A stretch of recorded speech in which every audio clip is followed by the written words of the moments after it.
Hello and welcome to My Body, My Power podcast, where we shine our light, claim our worth, and empower the next generation. I'm your host, Kristen Rubis, a heart-led entrepreneur, mentor, and the creator behind the My Body, My Power movement. Here, we uncover authenticity, celebrate self-expression, and create a life and career that lights up the world. Welcome, Goddess. Let's dive in.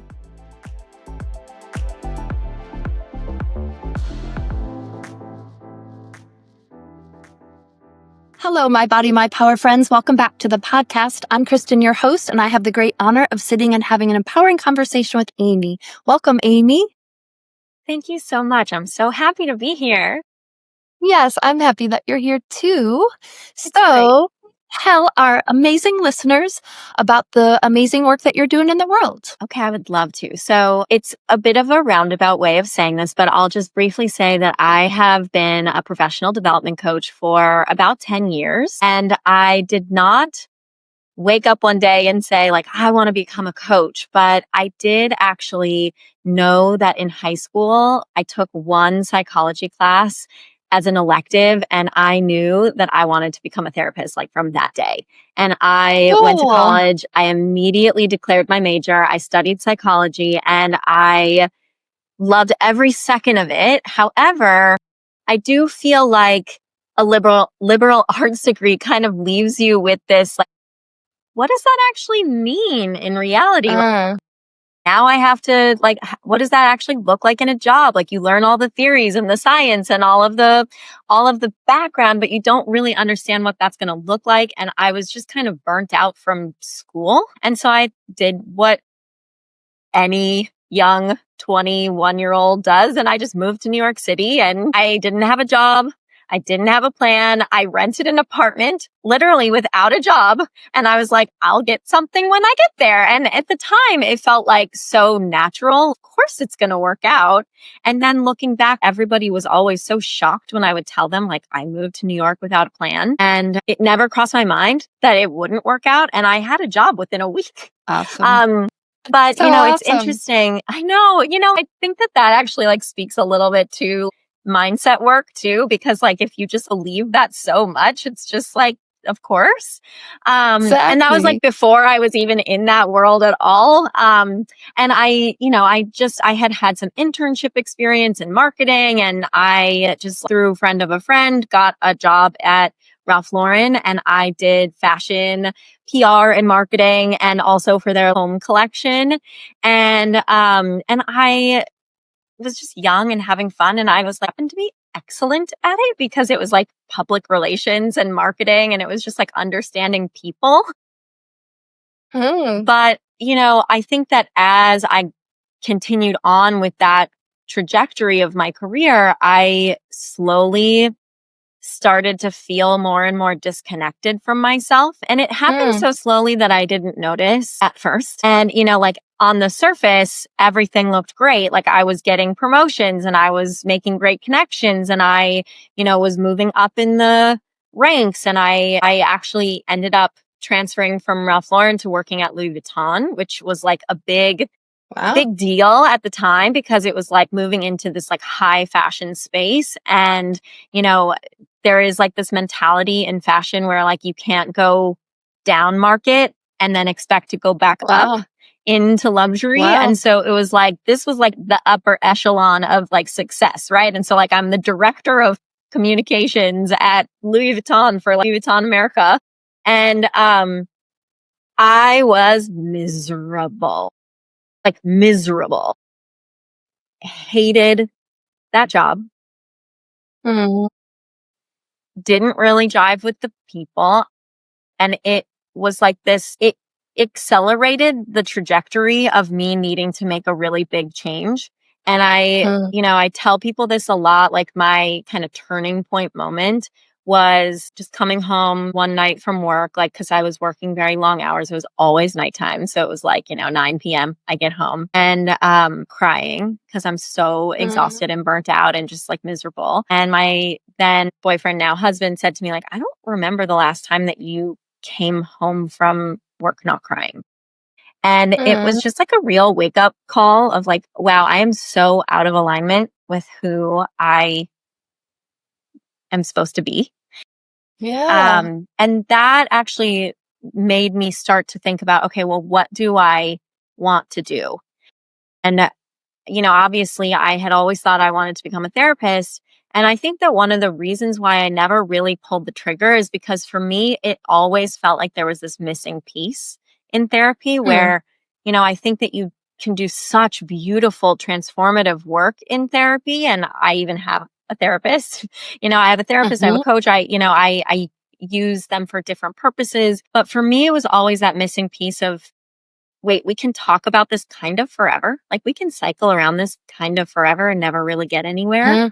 And Hmm. I really, it made me hesitate to think that Hmm. like there's something missing. And so I think that was why I never really was like so sure after my undergrad, like, oh, of course, I'm going to go into this field. And so I started to do some investigating of what types of jobs are there in this kind of mindfulness healing space.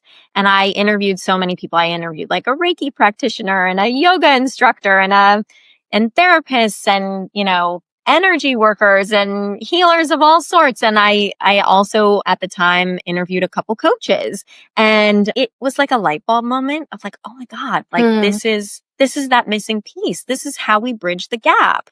This was at a time when like coaching was not what it is today.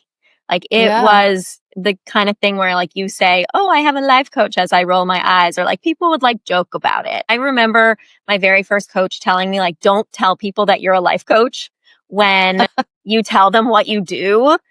Because you don't want them to discredit you. And I was just like, oh my God, like that's what I like came. And in the meantime, I'm like, this is what I want to do. And so, like people just like did not understand that like this is like but it landed so clearly for me. And so Hmm. I did a lot of investigating on what kind of program did I want to go through, because for me, it's like I really wanted to make sure that I understood the skills. And Hmm. so I found this beautiful program that really was about like taking the whole person and the mind, body, spirit, soul, understanding like what type of person they are, and taking that into the coaching modality. And so I did that, and it was a year program, and I was working full time and planning a wedding at the same time. And, Woo.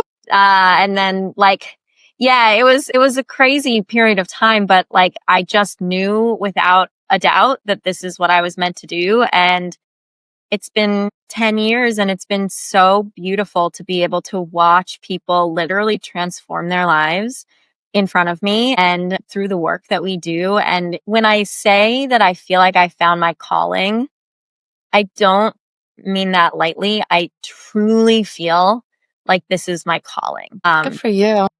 So it's really special. It's really special to That be able to is. support people. And, I say that I'm a professional development coach, and I think that I do really focus a lot around people's career because it's such a big part of who they are and their identity. But it's not, in a way that's a little bit limiting, because I really see it as incredibly holistic. And it's really Hmm. taking into account the whole person. And when something's affecting one part of your life, it's affecting every part of your life. And so we really work on how do we embody like the full expression of who they are becoming and who they want to be. And that Hmm. has ripple effects on their entire life.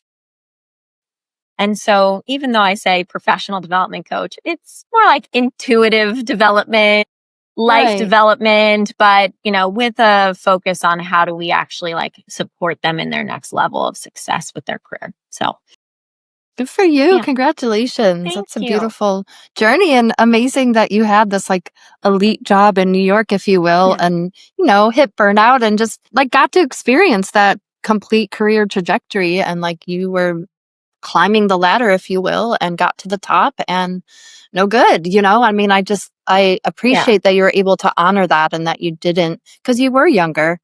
And to recognize at a younger age, like this isn't working and it wasn't like feeding your heart either and like feeding your soul. And I just, as healers and people in the healing arts, it's so nice when it can feel like it's feeding us as well. And just having that exchange of energy is really beautiful. I mean, absolutely. And I also feel like, it helps me. And I don't ever regret any decision because I believe that everything that we experience helps shape who we are. And, I believe that I needed that because not only did I need that for myself, but I think that it also helps me to understand what my clients are going through too. And I appreciate that because I think it gives me a level of understanding that empathy alone can't. Yeah, thank you. That's beautiful. Mm-hmm. Good Mm-hmm. for you. Well, and I'll just share too, because I had a session with you and it was really profound. You hit some really unique places that I've had therapists, a grief counselor, EMDR, energetic psychologists, like healers, energy, whatever. And you just were able, like when you had me kind of speak out things that I would have wanted to say in that challenging situation, it was so empowering. And for you to feel witnessed in that, really, I just felt you held such a safe container and created such a safe container. And it just really helped me to just feel more empowered and like literally just speaking like words that I never would have said or could have said in that challenging kind of quote unquote traumatic experience is like, Yeah. Yeah. it was really not empowering. quote unquote, No, I actually know, for traumatic. reals. Totally. Yeah. But, And so, that means so much. Thank you for sharing that and yeah, reflecting because that you back to also me. brought in a piece that I hadn't made the connection myself with. Just you brought something in around healing these parts of that challenging career experience because of me wanting to move into other professional collaborations and to heal those things of not being seen, valued, respected, so that as I'm moving into these other. So yeah, I just thank you because it was really moving for me and just to feel seen, right? I mean, we all want to be loved, acknowledged, seen, valued. So yeah, you do it really well. And you have a softness, but like a grounded directedness too about it. So yeah. Wow. Thank you so much. Yeah. I mean, it's Yeah. funny because like I have had several people tell me, after like one session, they're like, oh, wow, that was actually more valuable and I got more accomplished and more actualized than years of therapy. Yeah. And it's, and that's kind of what I meant by kind of closing that gap or bridging that gap is like, we're going to hold it. We're going to actually experience everything that you're experiencing because it's all real and true and valid. But we're actually going to look at how does that shape or prevent you from shaping the thing that you want to create. And so, it's either shaping the reality that you wish you could get out of, or it is like, and it's almost perpetuating that, or it's limiting you from actually being able to step into what you know you want, what you know you're ready for, what you know you're meant for. And so it's really about that investigation and holding space for that investigation. I like to say that my work has like these two parts where we do like really deep inner work, but then we apply it to your life. And so and they kind of can't be done at the same time because you have to sort of create a bubble of protection around yourself to be able to do that and feel safe and held in that like investigation. But then you need to come out of that. And that's where therapy for me always felt like it was lacking, where it's like, it's creating the bubble of safety and container for you to be able to investigate, but it's not actually giving you the ability to step out of that and make the changes that need to happen. Yeah. And so Beautiful. it's how are we then going to apply these insights, these really groundbreaking truths that maybe are being said for the first time. For sure. Yeah. Well, and there is an essence of getting into the subconscious too that I think so much of personally our anxiety and so much of that like angst is subconscious programming and just things that aren't in the forefront, and how then we kind of navigate life if we're not looking at the shadows and not looking at our consciousness, and trying to kind of reprogram in that positive sense, if you will. It's like that's where I think it gets challenging because when we're running from subconscious, we're not conscious. And it's really nice when we can be in our awareness and have consciousness. So yeah, the bridging of that and the investigation, I really appreciate that. Yeah. Good job. Thank you. Thanks for the work that you do. Well, thank you. It actually makes me happy that we're having this conversation after you've experienced it because, you understand on Yeah. a different level. Completely. Yeah. And whatever, now that I'm just on your train, it's like all of your stuff is very professional, all your emails and like all of the correspondence. And, I did your prosperity ritual. Like I wanted to just see it as well and just learning from you. And so, yeah, it was really beautifully created and really well done. So Thank go you. you. Thank you. Pat Yes. myself on the back. Well, what's a story from your life that captures the essence of who you are today? Okay. So it's such a profound question in how broad it is, where it's like, oh, wait, how do you pick just this one pivotal thing? But I'll give it in the context of, I think that this really shapes who I am, truly. My father passed away when I was 2 years old. I never really got to know him. Wow. Yeah. But it's funny because I never knew him in his physical form, but I have felt him with me for my entire life. Like when I'm doing rituals or meditation, like he shows up. I've had energy sessions or like medium sessions where he's like, I've been told he's like my main guide, my main Wow. spirit. And Yeah. I know that because I can have a conversation with him. Like I know that he's there. And I mean, even like anecdotally, my son, who I chose to name him after my late father, I had a really traumatizing pregnancy with that. And we do not have time to go into how crazy of a story that is. But I was basically told that he was going to be born premature. Like no questions asked. He was going to be born premature.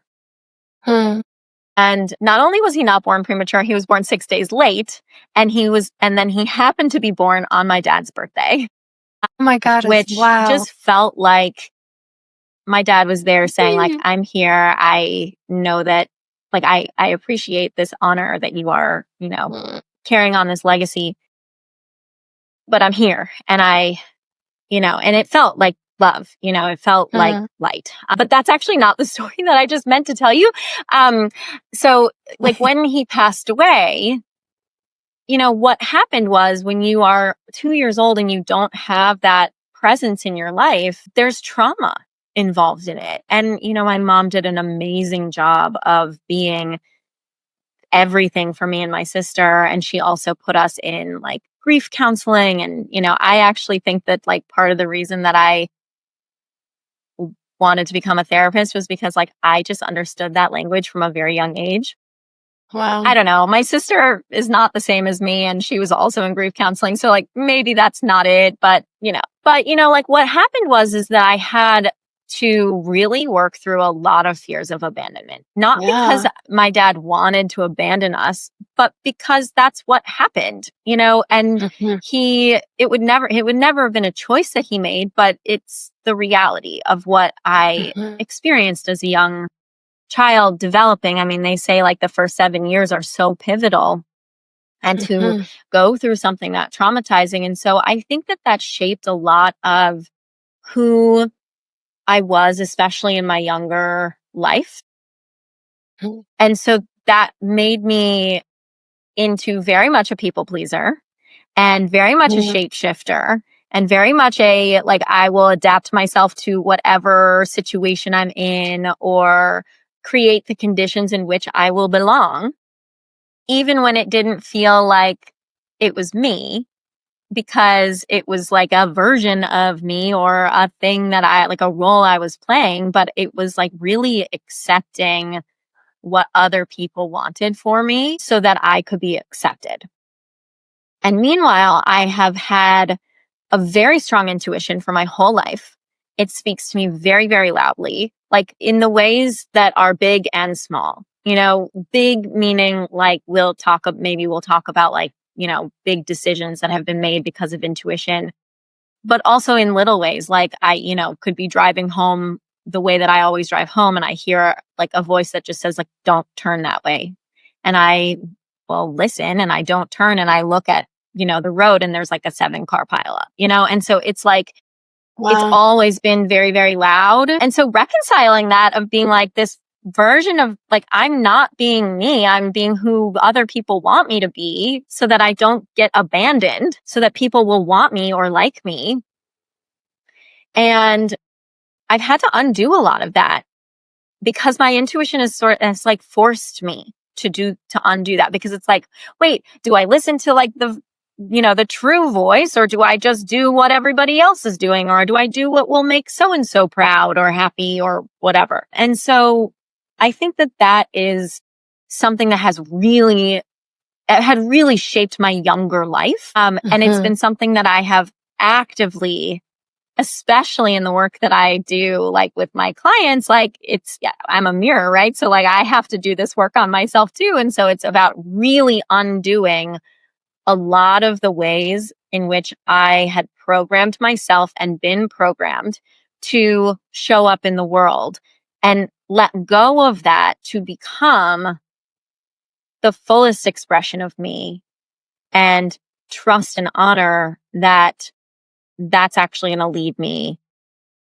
somewhere bigger and brighter than I could ever know. And it has. Yeah. And it's actually part of the reason why it was so hard to make the decision to leave my successful fashion career, because on the surface, I mean, who wouldn't think that that's impressive? I mean, everyone around me was like, you're crazy to not want that. You're like, that's insane. Like, look at this success that you've built. And you look like you're enjoying it. Like, just keep going. And so I convinced myself, like, oh, wait, that must be what I want. And then, I had to really trust myself to walk away from that, and also to trust myself to say, this is what I want to do. I want to go back to school and become a coach at a time when everybody was rolling their eyes at being a coach. And like my mom and my boyfriend and everybody was like, are you sure? I'm like, yes, I'm sure. And I had to really, really trust it. And that was really hard. Yeah, good for you. And it was not without its challenges. And I can like make it sound very pretty now, but it was not a pretty time. Yeah, for reals. Well, good for you. Right? But it's continuing to listen and trust. I mean, trust has been a thing for me. And even we just went through our different siren sales intensive with our coach, and that was the word that came through, was trust. And so I think that is such a huge thing for all of these transitions that we go through and these initiations, and is just trusting the process and trusting that the guidance and the intuition. Because if we don't, I mean, that's for me too. When I'm teaching the girls, it's like, how do you teach girls to listen to their intuition, or teach them about intuition? I name it, or the even inner tell navigation people why guide. it's important. Right. And I try to say things like, please always listen to that. That's like, that is your voice. That's your inner knowing. That's your deepest truth. And can be a quiet voice that you barely can hear, or for you, it's a louder, but to just at least consider it, if not trust it and believe it, and like, let that be what guides you in your life. And people will say, don't listen to it, or it's not right. And it's like, we just have to keep going with that relationship. Well, I also think too that, especially with the work you do with young women and girls, it's so valuable to teach that at an early age, because, it's always spoken to me very loudly, but it gets louder the more I train it and the more I tune into it. And knowing how to do that at a young age is so amazing for actually creating the correct neural pathways in your brain that need to happen for you to actually continue to live that way. And really, truly, what it does is it helps you to distinguish the difference between anxiety and intuition the more you train it. Thank you. And I have found that is a question that I get a lot. How do I know what is anxiety and what is intuition? And being able to do that at a younger age makes you way more grounded in what is intuition, so that you can make the choice from that place rather than all the shoulds, the anxieties, the fears, all of the stories, all of the, programmed things, because you haven't programmed them. from that Yes. age, like when you're young enough, it hasn't been programmed yet. So it makes it very clear and very pretty because then it's like, oh, wait, I already know. I learned early, Well, and just since you said that, and I always like to offer as much education on these podcasts as possible, will you share with our listeners just your ideas around the difference between anxiety and intuition? Sure. I mean, I think that there's a lot of ways to be able to tell, but I think that the quickest, easiest way to tell is that usually when it's intuition, there isn't necessarily like a big emotion that comes with it. Like it, and sometimes people will say like, oh, it should feel like relief, but I don't even think that that's true. I think that it's being able to distinguish that what you're hearing is just a simple truth. There isn't emotion tied to it. The emotion that comes next is usually what people think is intuition. And so it's like, oh, wait, I'm afraid of that thing. So I'm going to tell myself that's bad, or I'm afraid of that thing. So that's wrong, or that feels like relief. So that must be intuition, or that feels like and it's like where you go from there is actually where the confusion starts to lie because you're trying to make meaning of it. And so the intuition is actually just that whisper, that voice, and it shows up differently for different people. So, we're not going to talk about the clairs because I don't actually dive too much into the clairs, but there's, sometimes people see things, they have visions, sometimes people hear things. They like me, I hear literally sentences in my head. But I actually think that it's more about an energy than anything. Like, I don't think that it's like, oh, well, I only hear voices or I only see visions. It's really just like, what's the energy? And so for me, it's like the anxiety versus intuition conundrum is what can you sit in that without needing to create a story around it, that it's true. Like, it doesn't matter if you don't like that truth. That's your story around it. It's just true. And so it's being able to actually pull away the noise around it. And oftentimes that is the anxiety that is surrounding it. And so they are in some ways two sides of the same coin because they live very close together. And it's about actually being able to peel away and say, okay, what is just that simple truth? And can I actually not try to create a story around it? Can I just actually just hear it? And then I can work through everything that comes up from it. But that's the main difference. Yeah, thank you. Awesome. Is that helpful? So what pain? I hope that's helpful. Yeah, thank you. That was perfect. Yeah, okay. No, I really enjoyed that. Okay. So Amy, what pain or struggle have you turned into a source of power or purpose? I really struggled with thinking about the answer to this question, but I think that the thing for me is, and knowing the work that you do with women and girls, I think that must have been why this is what channeled through, because my mind immediately went to school. And I was diagnosed with ADHD in high school, like 11th grade. And the moment that I was treated for it, I got straight A's. However, school was a big struggle for me. I really struggled with focus and attention. And so it made completing assignments or really absorbing information very challenging for me.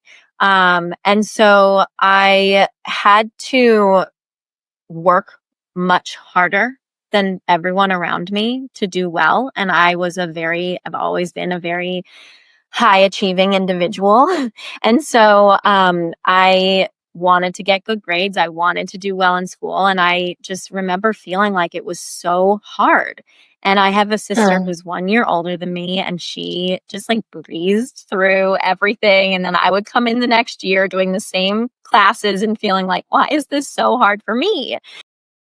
And so I developed this story, this belief that I wasn't smart, that there was something wrong with me, that I wasn't good enough, and that I needed to work harder, do more. so that I could get by.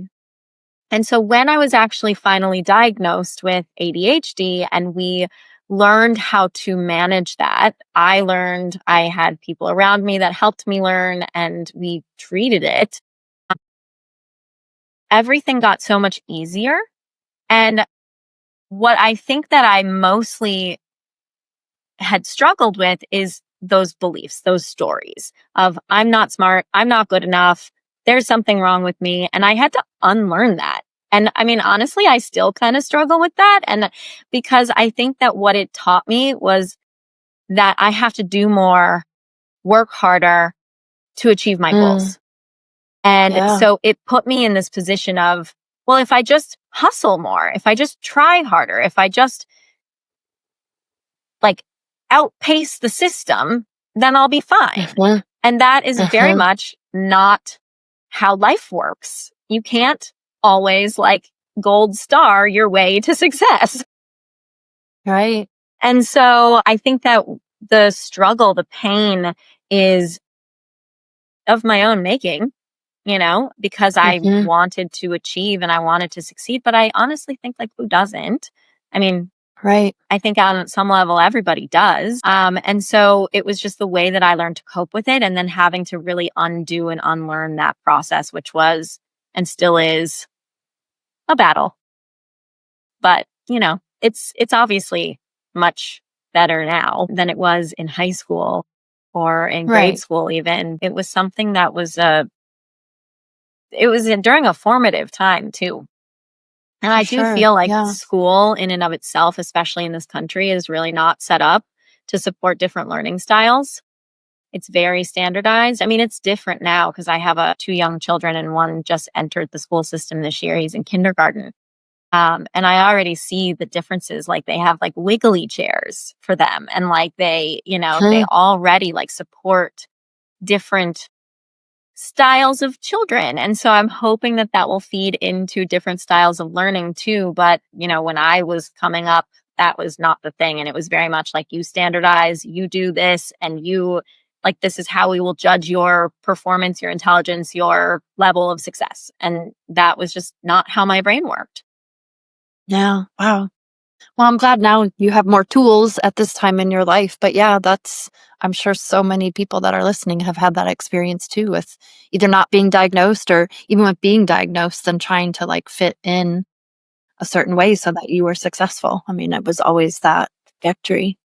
Yeah. Wow. Thank you. So I asked this to all of my interviewees. What does my body, my power mean to you? So the very first and kind of only word that popped in, and I'm just going to go with my intuition on this, was autonomy. And it's interesting because when I started, so I heard the word autonomy.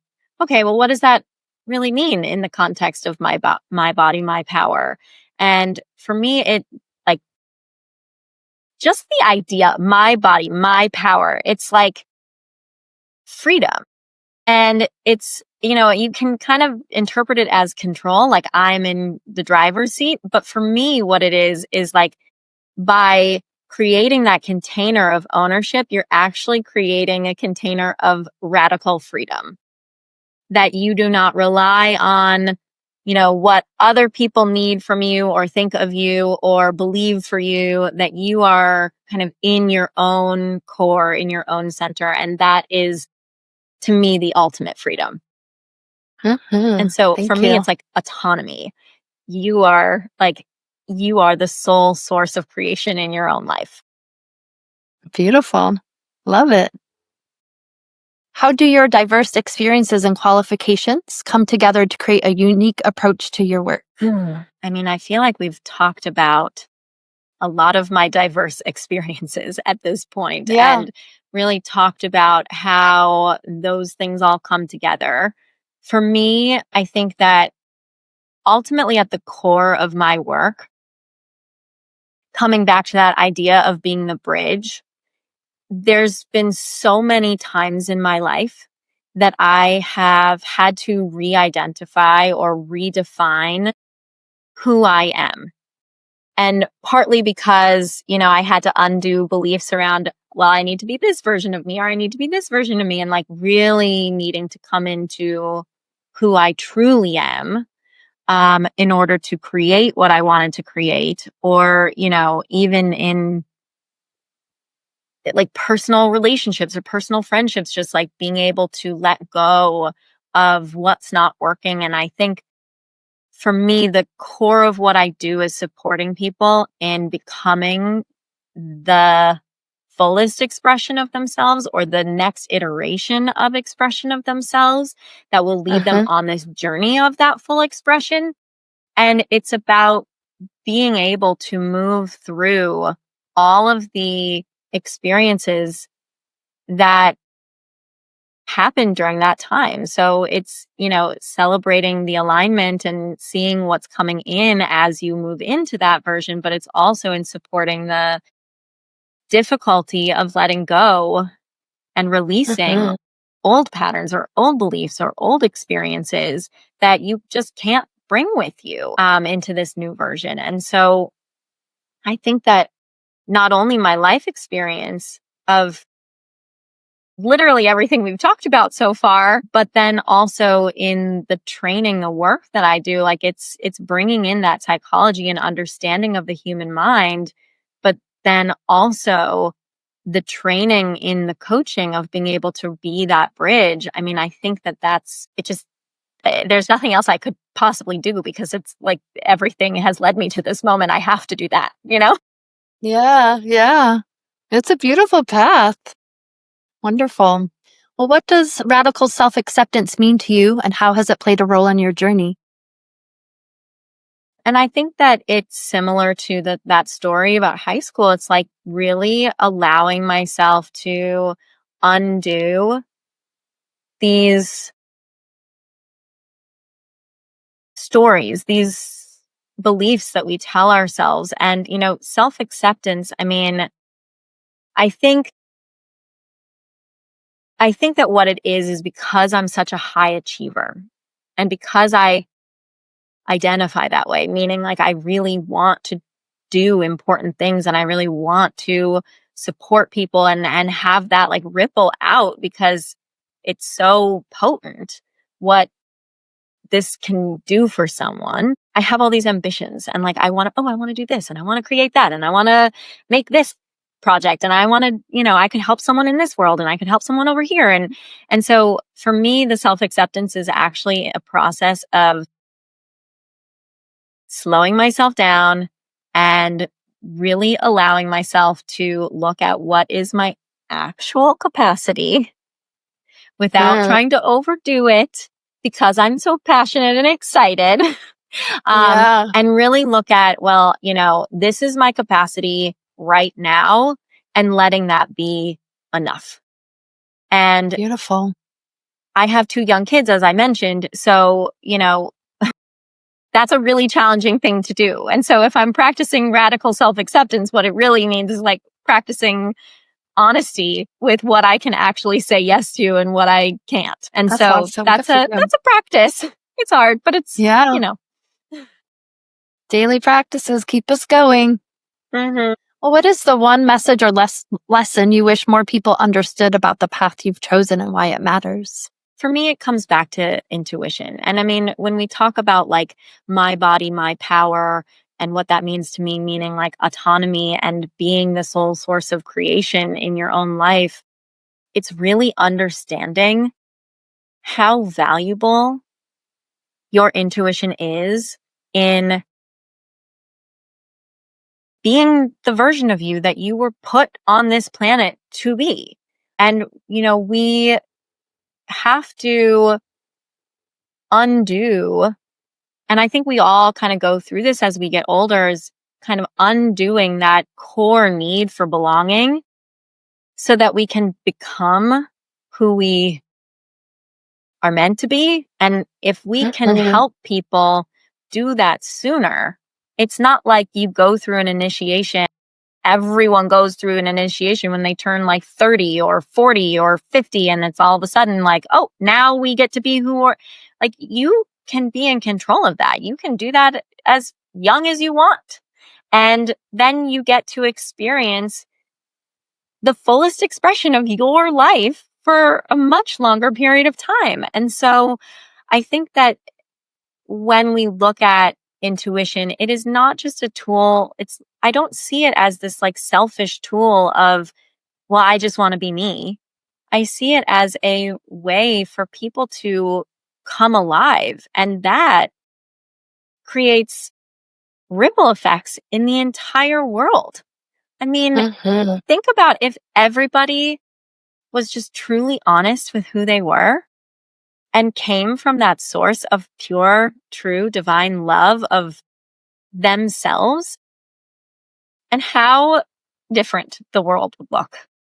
Truly, how different the world would look. Like, we would not be in wars over nothing. We would not be having people that are just like starving for power or money or resources. We would all just be accepting of each and every one of our unique gifts and our unique paths, and celebrating that and cheering everybody on. And I really believe that. And I know that sounds maybe Yes, please.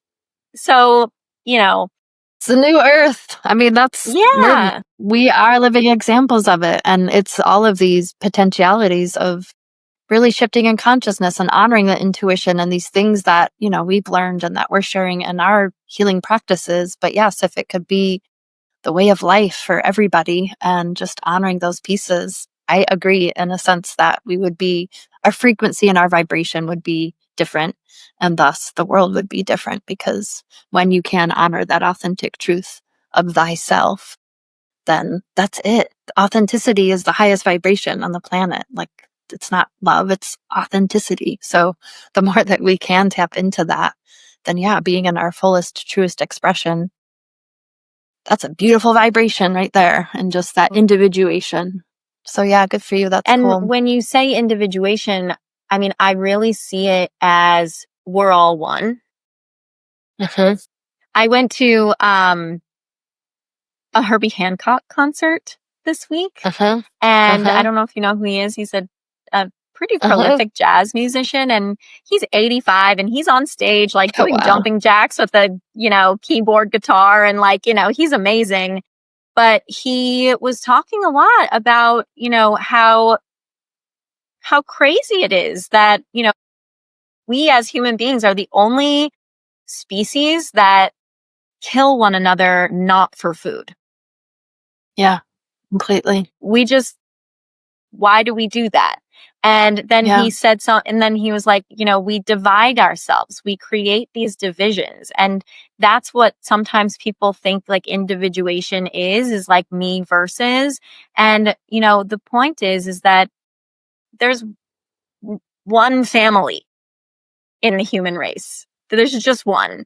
And like, we don't have to all get along. You don't get along with every single member of your family, I'm sure, because no one does. Right. And that's okay. But that, we can understand that we are all family. And so that individuation is actually the one of it being one. Like, we are all one. And we can all be unique in that oneness, but that we are not versus anybody else.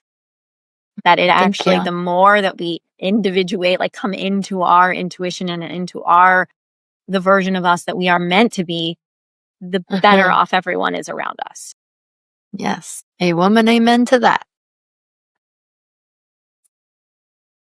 Well, Amy, how do people find you as far as online, website, or socials? I mean, I am on Instagram. My company is called the Salt Collective. So my handle is Salt Collective _. And you can sign up for my email list for ritual series or different programs that I release from time to time. I do offer one-on-one coaching, but also sometimes I do like one-off oracle card readings for guidance, or one-off sessions. So if anyone wants to find me, they can reach out via email or through my social, and I would be more than happy to chat, even if it's just to point them in a direction of a resource. And what is your website? It's the Salt Collective. Okay, beautiful. And any events or things coming up that you want to share, or I just always offer that if you have anything coming up that people should know about. I mean, so I have two very exciting things coming up. One is in the second week of November, I'm hosting a masterclass on how to stop stopping yourself. It's sort of like the ending the cycles of self-sabotage and how to kind of become that gravitational pull that happens when you really tap into intuition, so that you're not chasing and trying and doing more, but actually calling in the things that you want to see in your life. Beautiful. And so I have that, and it's free, and I would love for the whole world to visit that and be part of that. And then I also do a ritual series for the winter solstice, both solstices and equinoxes. And so the winter solstice is coming up, and it actually holds a very close place in my heart. That is my very favorite holiday. It has been ever since I was basically like 10 years old, and my mom brought me to her friend's solstice party. And it was just like the first time that I really saw people doing things that, experiencing life in a different way, and really tapping in and tuning into wisdom that I had never seen before. And so that started my love affair with really honoring the solstice and the equinox and those turning points in the year. And so the winter solstice, I will be doing a ritual series for that too. So wonderful. If someone is interested in being part of that, it's a meditation-based ritual. It's really meant to go inward, just like the winter solstice is all about, is like really sitting in that moment of introspection, in that moment of undoing, so that you can start to plant the seeds that you want to see come to fruition come the spring equinox. So I would love to have people as part of that too. And if that's interesting, they can get on that wait list as well. So yes. And all of that information will be in our show notes below this episode, so people can have those links to get connected to you. Wonderful. Well, thank you, Amy. This was such a wonderful conversation. Thank you for your time. Thank you to our listeners for tapping in. Very grateful to have this amazing conversation. Thank you to our listeners. Have a wonderful rest of your day, and we'll see you and listen to you next time. Community Power rocks.